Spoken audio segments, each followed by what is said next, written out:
아까 제가 균형성장 특위가 있다고 말씀을 드렸는데, 균형성장 특위에서 다뤄진 내용들입니다. 그래서 국가균형 성장 전략 그 비전이 자치분권이 기반의 5국 3특 중심의 국가균형 성장을 그 비전으로 했고요. 그리고 이러한 목표와 이러한 실행 전략과 이러한 기반 전략을 추진하기 계획으로 있습니다. 그래서 거버넌스를 구축하고 재정 분권을 확대하고 제도 역시 매우 중요한 이러한 국가균형 성장 전략의 내용이 될 수 있습니다. 뿐만 아니라 이제까지 선거 과정 때까지 제시되었던 지역 공약을 이제 이런 방식으로 구체화 했습니다. 그래서 이 자료를 봐주시면 좋을 것 같습니다. 그래서 지역 공약의 이행 지원 지방시대위원회가 범부처 컨트롤 타워 플러스 지역의 어떤 그런 종합지역 컨시어지를 맡는 것으로 저희는 정리했습니다. 이것이 이제 이 균형 성장에 관한 그 내용들이고요. 그리고 이제 이어서 말씀드릴 수 있는 것은 이건 어떤 정부나 마찬가지입니다.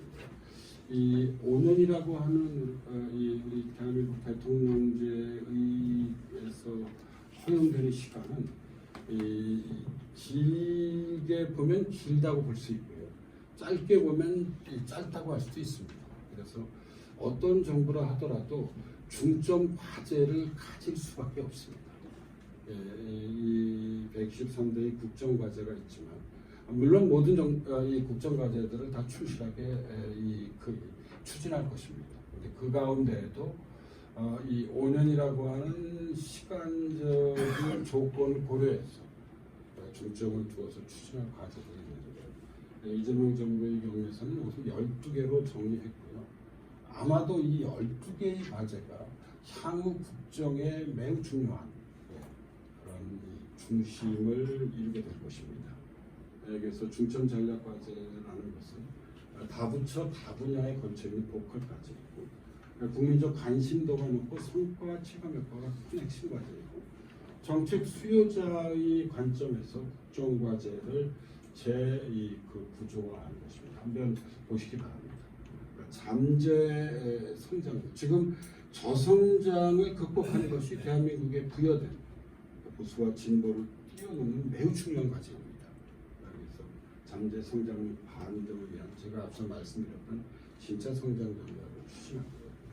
두 번째로는 코리아 프리미엄 실현으로 코스피 5천 시대로 도약하는 것이 두 번째 중점 과제입니다. 지금 이 경제를 움직이는 매우 중요한 수단 중에 하나는 화폐입니다. 다시 말씀드리자면 돈이죠.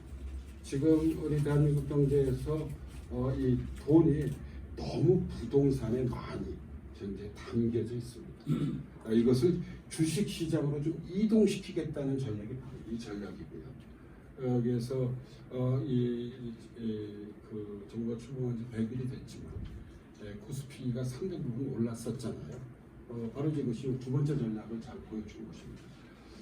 이 세 번째로는 AI 3대 강국 도약으로 여는 모두 AI 시대입니다. 이 대한민국을 이끌었던 이 경제의 원동력들이 있죠. 반도체,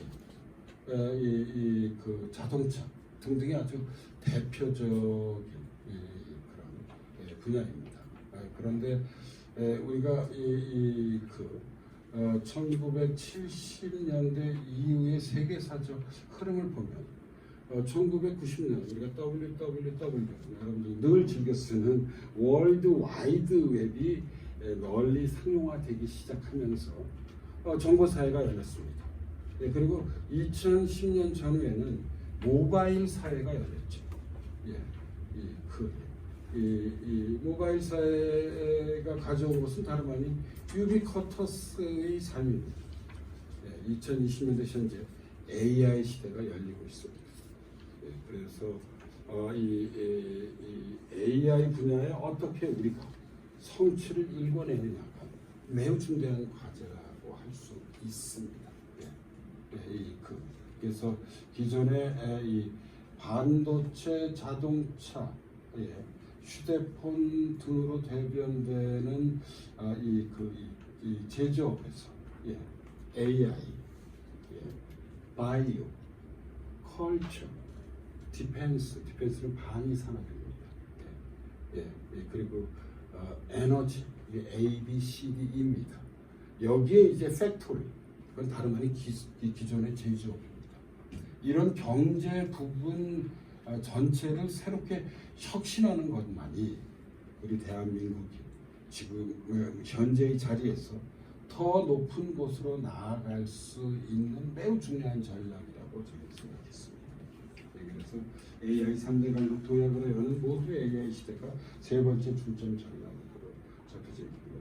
그리고 이제 에너지 고속도로를 통한 경제 성장과 탄소 중립의 함께 달성이 중점 전략까지 안으로 잡혀 있습니다. 사회 분야의 과제들입니다. 국민의 삶을 돌보는 기본 사회, 인구 위기 적극 대응으로 지속 균형 성장을 이룩하는 것. 글로벌 소프트 파워 5대 문화라는 뜻이 우리가 K컬처라고 얘기를 하죠. 문화 산업을 어떻게 우리가 계속 유지 발전시키는 건 매우 중요한 과제이고요. 그 다음에 국가의 성장을 이끄는 인재 경영. 결국 이 모든 것들의 핵심 그 주체는 바로 사람입니다. 그래서 인재를 어떻게 키우느냐가 매우 중요한 과제라고 할 수 있고요. 이 재난과 사고로부터 안전한 생명 존중 사회를 만듭니다. 자치분권 기반의 5국 3특 중심의 국가 균형 성장을 이루고 지속 가능한 한반도 평화 공정 기반을 구축하고 참여와 소통, 국정 운영으로 국민 통합의 정치를 실현하는 것. 이것이 이제 이재명 정부가 특별히 중점적으로 그리고 전략적으로 추진하려고 하는 과제라는 점을 좀 말씀 드리고 싶습니다. 그래서 이러한 12대 중점 전략 과제는 이 범부처 협업 체계를 통해서 철저하게 관리하고 재정 입법 등 가용 자원을 총동원해서 범정부 차원에서 집중 투입하려고 하고 있습니다. 그래서 국민의 삶의 변화로 이어지는 성과를 도출하고자 하고 있습니다.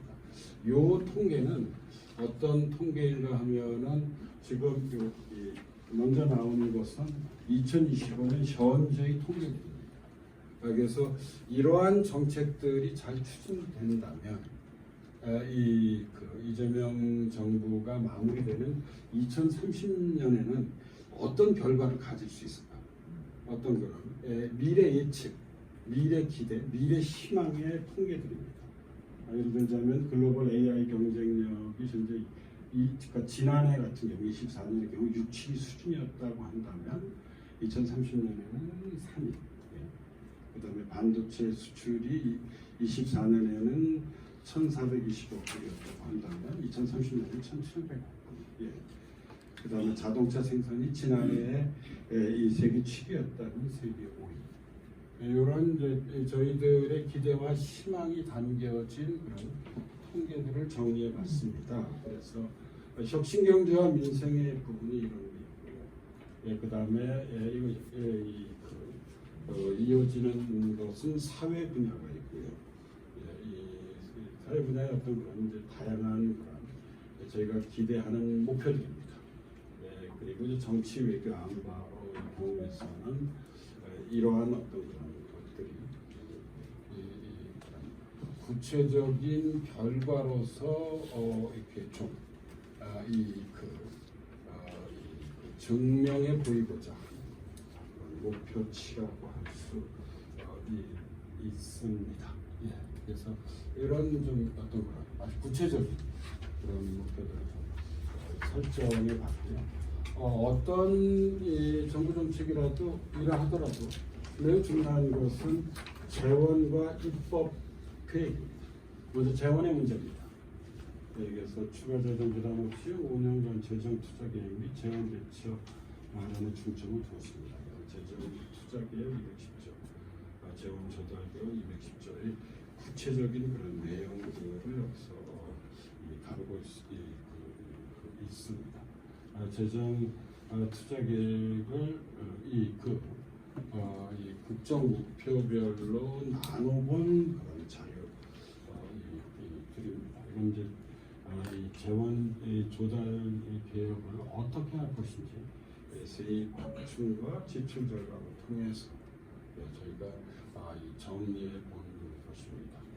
그리고 이 재정 못지않게 중요한 건 입법의 문제죠.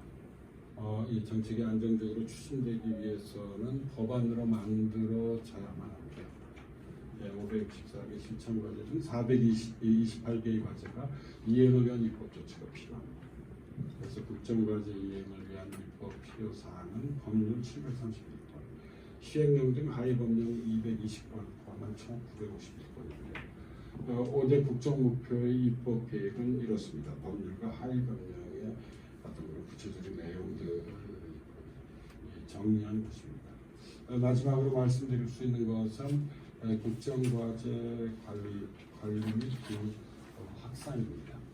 그래서 국정과제 관리는 대통령 직속 국가 미래전략위원회 아직 출범하지 않았습니다. 그래서 이 위원회를 통해서 미래 전략 의제를 발굴 보완하고 국정과제를 추가 조정하고요. 그다음에 국정과제 추진의 총괄론은 대통령 정책실입니다. 국정과제 점검관리 평가는 국무조정실 정부 업무 평가실에서 맡을 것으로 저희들은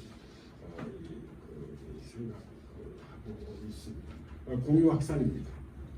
공직사회, 당, 정부, 정책 현장 이런 방식으로 이 국정과제를 공유 확산하려고 하고 있고요. 그리고 이러한 국정과제들은 이제 국민과 함께 소통을 해야만 하는데요. 국민정부는 국정과제 소통 채널을 활성화하고 국정과제 추진 실적으로 대국민에게 공개하고 차원 규정이고 가감한 소통 방식을 확산하려고 하고 있습니다. 그래서 이재명 정부의 국가 비전이 국민이 주인인 나라인 것에서 잘 볼 수 있듯이 국민과 함께 완성해가는 이 국정과제를 저희들은 소망하고 있습니다. 여기까지가 저희 국정기획위원회에서 정리하고 했던 국정원의 5개년 계획의 중요한 그런 내용입니다. 제게 허용된 시간이 아까 사회자 선생님께서 대략 한 45분에서 50분 정도 말씀하셨는데 시작한 지 한 45분 정도가 지난 것 같습니다. 그래서 이어서 질의응답 토론 시간을 가지려고 하는데요. 미리 좀 말씀드리고 싶은 것은 제가 국가비전 TF 팀장을 맡아서 일했었지만 저는 대학에서 사회학을 가르친 사회학자입니다. 그래서 여기는 이제 모든 전 분야가 다 있는데 사실 제가 이 전 분야 나머지 사회학을 제외한 다른 분야는 잘 모릅니다. 우리가 협업을 하는 것이기 때문에 그렇습니다. 그래서 선생님들이 혹시 궁금해하시는 것들에 대해서 제가 모두 다 답변을 드리긴 어렵고 제 전공과 연관된 것들을 중심으로 해서 답변 드릴 수 있다는 점을 미리 좀 양해해 주시기를 바라면서 제 발표를 마치도록 하겠습니다. 감사합니다.